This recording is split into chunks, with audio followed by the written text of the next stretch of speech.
નમસ્કાર મિત્રો. જીવનમાં કેટલીક એવી ક્ષણો આવે છે જે માત્ર યાદો બનીને નથી રહેતી, પરંતુ આપણું વિચારવાનું, સમજવાનું અને જીવવાનું દૃષ્ટિકોણ જ બદલી નાખે છે. કેટલીક જગ્યાઓ એવી હોય કે જ્યાં આપણે માત્ર જ્ઞાન મેળવવા નહીં, પરંતુ પોતાની જાતને વધુ નજીકથી ઓળખવા લાગી જઈએ છીએ. અને એવી જ એક અનોખી અનુભૂતિ હતી ઉપનિષદની શિબિર. આ માત્ર 3 દિવસનો કાર્યક્રમ નહોતો. આ 3 દિવસની એવી યાત્રા હતી જેમાં જ્ઞાન હતું, અનુભવ હતું, સંસ્કાર, જવાબદારી, આધ્યાત્મિકતા અને જીવનની નવી દિશા આપતી પ્રેરણા પણ હતી. આજના સમયમાં જ્યારે યુવાનો સતત સ્ટ્રેસ, કોમ્પિટિશન, ઓવરથિંકિંગ અને કન્ફ્યુઝન વચ્ચે જીવતા થયા છે, ત્યાં આવી શિબિરો માત્ર શિબિર જ રહી નથી જતી, પરંતુ મનને શાંતિ આપતું અને જીવનને સમજાવતું એક સ્થાન બની જાય છે. આ શિબિરની સૌથી ખાસ વાત એ હતી કે અહીં માત્ર વિદ્વાનો જ શીખવવા આવ્યા નહોતા, પરંતુ સમગ્ર આયોજનમાં અમે વિદ્યાર્થીઓ પણ સક્રિય રીતે જોડાયેલા હતા. સામાન્ય રીતે વિદ્યાર્થીઓ કાર્યક્રમમાં માત્ર ઓડિયન્સ તરીકે બેસતા હોય છે, પરંતુ અહીં અમને જવાબદારીઓ સોંપવામાં આવી. કોઈએ રજિસ્ટ્રેશન સંભાળ્યું, કોઈએ સ્ટેજ મેનેજમેન્ટ, તો કોઈએ મહાનોનું સ્વાગત કર્યું. ડિસિપ્લિન, કોઈએ ટેકનિકલ વર્ક, તો કોઈએ ફૂડ મેનેજમેન્ટ. શરૂઆતમાં આ બધું માત્ર કામ લાગતું હતું, પરંતુ ધીમે ધીમે સમજાયું કે આ કામ નહીં, પરંતુ જીવનનો અભ્યાસ છે. કારણ કે પુસ્તકો તમને થિયરી શીખવશે, પરંતુ જવાબદારીઓ માણસને મેચ્યોરિટી શીખવે છે. જ્યારે કોઈ અહીં કાર્યક્રમ સમયસર પૂરું કરવાનું હોય ત્યારે પેશન્સ શીખવવામાં મળે છે. જ્યારે અલગ અલગ લોકો સાથે મળીને કામ કરવાનું હોય ત્યારે ટીમ વર્ક શીખવવા મળે છે. જ્યારે અચાનક સમસ્યા ઊભી થાય અને શાંતિથી હલ કરવી પડે ત્યારે લીડરશિપ શીખવા મળે છે. એ 3 દિવસ દરમિયાન અમે માત્ર ઉપનિષદ વિશે જ નહીં, પરંતુ જીવન વિશે પણ ઘણું શીખ્યા. શિબિરની શરૂઆત જ એક અલગ ઉર્જા સાથે થઈ હતી. સવારનું શાંત વાતાવરણ, પ્રાર્થના, સ્વર અને દરેકના ચહેરા પર કંઈક નવું શીખવાની ઉત્સુકતા, આ બધું જ વાતાવરણ ખૂબ વિશેષ બનાવી દેતું હતું. જ્યારે પ્રથમ સત્ર શરૂ થયું અને વિદ્વાનોને ઉપનિષદ વિશે વાત કરવાની શરૂ કરી, ત્યારે સમજાયું કે ઉપનિષદ કોઈ કઠિન કે માત્ર ધાર્મિક વિષય નથી. આપણે ઘણીવાર ઉપનિષદ નામ સાંભળીએ છીએ અને વિચારીએ છીએ કે કદાચ આ બધું માત્ર સંતો અથવા આધ્યાત્મિક લોકો માટે હશે, પરંતુ આ શિબિરે સમજાયું કે ઉપનિષદ તો માત્ર માણસના જીવન માટે છે, કારણ કે ઉપનિષદ આપણને જીવન જીવવાની કળા શીખવે છે. વિદ્વાનોનો ખૂબ સરળ ભાષામાં સમજાવ્યું કે ઉપનિષદ શબ્દનો અર્થ શું છે. ઉપ એટલે નજીક, ની એટલે એકાગ્રતાથી અને શદ એટલે બેસવું. એટલે કે ગુરુ પાસે બેસીને જીવનનું સાચું જ્ઞાન મેળવવું. આ જ્ઞાન માત્ર પુસ્તકોનું જ નથી, પરંતુ આત્મજ્ઞાન છે. ઉપનિષદ આપણને પૂછે છે કે હું કોણ છું, જીવનનો સાચો અર્થ શું છે, સુખ ક્યાં છે, અને સૌથી મહત્વનું, શાંતિ કેવી રીતે મળે. આજના સમયમાં માણસ પાસે બધું જ છે, છતાં અંદરથી ખાલીપો કેમ છે?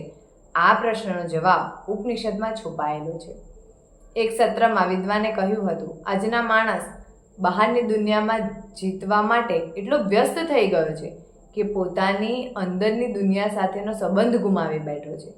આપણને માર્ક્સ માટે દોડીએ છીએ, કરિયર માટે દોડીએ છીએ, સોશિયલ મીડિયા પર અપ્રુવલ માટે દોડીએ છીએ, પરંતુ પોતાને સમજવા માટે સમય જ નથી આપતા. ઉપનિષદ કહે છે કે જો માણસ પોતાની અંદરની શાંતિ શોધી લે તો બહારની પરિસ્થિતિઓ તેને વધારે હલાવી શકતી નહોતી.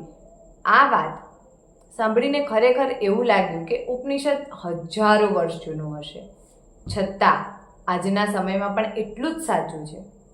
બીજા સત્રમાં જીવનના સંઘર્ષો વિશે ચર્ચા કરી. ઘણીવાર જ્યારે મુશ્કેલીઓ આવે ત્યારે માણસ તૂટી જાય છે, પરંતુ ઉપનિષદ શીખવે છે સંઘર્ષ જીવનનો અંત નથી, પરંતુ વિકાસની શરૂઆત છે. જેમ સોનું આગમાં પડે ત્યારે અંદર, તેમ માણસ જ પડકારમાંથી વધુ મજબૂત બને છે. વિદ્વાનોના ઉદાહરણો દ્વારા સમજાવ્યું કે નિષ્ફળતા માણસને રોકવા માટે નહીં, પરંતુ શીખવવા માટે આવે છે. આ વિચારો માત્ર સાંભળવા માટે સારા નહોતા, પરંતુ અંદરથી હિંમત આપતા હતા. એક ખૂબ સુંદર સત્ર મનને શાંતિ વિશે હતું. આજના સમયમાં એન્ઝાયટી, સ્ટ્રેસ, ઓવરથિંકિંગ ખૂબ સામાન્ય બની ગયા છે. નાની નાની બાબતોમાં માણસ ચિંતિત થઈ જાય છે. ત્યારે વિદ્વાનો સમજાવ્યું, અને મનને શાંત કરવું હોય તો બહારની પરિસ્થિતિઓ બદલવી જરૂરી નથી, પરંતુ અંદરની દૃષ્ટિ બદલવાની જરૂર છે. ઉપનિષદ માણસને માઇન્ડફુલનેસ, ધ્યાન અને આત્મચિંતનનું મહત્વ સમજાવે છે. થોડો સમય પોતાના માટે કાઢવો, પોતાની સાથે વાત કરવી અને અંદરની અવાજને સાંભળવું, આ બધું જીવનમાં કેટલું જરૂરી છે તે સમજાવ્યું.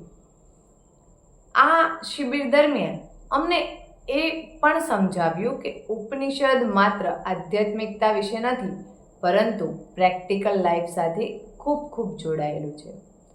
જ્યારે ગુસ્સો આવે ત્યારે શાંતિ કેવી રીતે રાખવી, સંબંધોમાં અહંકારને કેવી રીતે દૂર કરવું, નિષ્ફળતા પછી ફરી ઊભા કેવી રીતે થવું, લોકોની ટીકા વચ્ચે પોતાનો આત્મવિશ્વાસ કેવી રીતે જાળવવો, આ બધું ઉપનિષદોના વિચારોમાં જોવા મળે છે. એટલે ઉપનિષદ માત્ર વાંચવાનો વિષય નથી, પરંતુ જીવવાનો વિષય છે. વિદ્વાનોના મુખથી ઉપનિષદના મંત્રો સાંભળવાની અનુભૂતિ પણ ખૂબ અનોખી હતી. જ્યારે તેઓ મંત્રોનો અર્થ સમજાવતા હતા ત્યારે એવું લાગતું હતું કે શબ્દો તો સીધા હૃદય સુધી પહોંચે છે. ઘણીવાર આપણે મંત્રોને માત્ર ધાર્મિક ક્રિયા માની લઈએ છીએ, પરંતુ આ શિબિર સમજાવ્યું કે દરેક મંત્ર પાછળ એક ઊંડો જીવન સંદેશ છુપાયેલો છે. કોઈ મંત્ર આત્મવિશ્વાસ શીખવતો હોય, કોઈ શાંતિ, કોઈ કરુણા અને કોઈ જીવનનો સાચો અર્થ આપતો હોય. આ 3 દિવસ દરમિયાન વિદ્યાર્થીઓ વચ્ચે પણ ખૂબ સુંદર બોન્ડિંગ બની ગઈ, કારણ કે જ્યારે લોકો સાથે મળીને કામ કરે છે, સાથે શીખે છે અને સાથે અનુભવે છે, ત્યારે સંબંધો માત્ર ઓળખાણ સુધી સીમિત નથી રહેતા. અમે એકબીજામાંથી પણ ઘણું બધું શીખ્યા. કોઈને પેશન્સની પ્રેરણા આપવામાં આવી હતી, કોઈને લીડરશિપ, કોઈને સિમ્પલિસિટી, તો કોઈને ડિડક્શન. આ શિબિરે અમને માત્ર જ્ઞાન જ નહીં, પણ માણસોને સમજવાની દ્રષ્ટિ આપી. શિબિરનો છેલ્લો દિવસ ખૂબ ભાવુક હતો, કારણ કે શિબિરના જાણે એક પરિવાર બની ગયો હતો.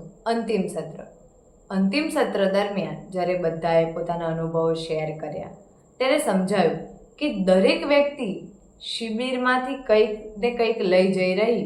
કોઈકને આત્મવિશ્વાસ મળ્યો હતો, તો કોઈકને શાંતિ, તો કોઈકને જીવનનો નવો દૃષ્ટિકોણ, તો કોઈક પોતાની અંદર છુપાયેલી શક્તિની ઓળખ. કંઈક ને કંઈક દરેક વ્યક્તિ લઈ જઈ રહ્યા હતા. અને કદાચ આ જ શિબિરની સૌથી મોટી સફળતા હતી, કારણ કે સાચું શિક્ષણ એ નથી કે માણસ કેટલું યાદ કરે છે, પરંતુ એ છે કે માણસ અંદરથી કેટલો બદલાય છે. ઉપનિષદ શીખવે છે જીવનનો અનૌપચારિક વિકાસ માત્ર બહારની સિદ્ધિઓથી નથી થતો, પરંતુ અંદરની જાગૃતિથી થાય છે. અને આ 3 દિવસ અમને એ જ અનુભવ્યું છે. આજના યુગમાં જ્યાં યુવાનો ઝડપથી આગળ વધવા માંગે છે, જ્યાં થોડી ક્ષણ રોકાઈને પોતાની અંદર જોવું પણ એટલું જ જરૂરી છે, કારણ કે જો માણસ પોતાની જાતને જ ભૂલી જાય તો બહારની સફળતા પણ અધૂરી લાગે છે. ઉપનિષદ આપણને ફરી પોતાની સાથે જોડે છે. તે આપણને યાદ અપાવે છે કે સાચી શાંતિ અને સાચું સુખ, સાચી શક્તિ આપણા અંદર જ છે. ધન્યવાદ.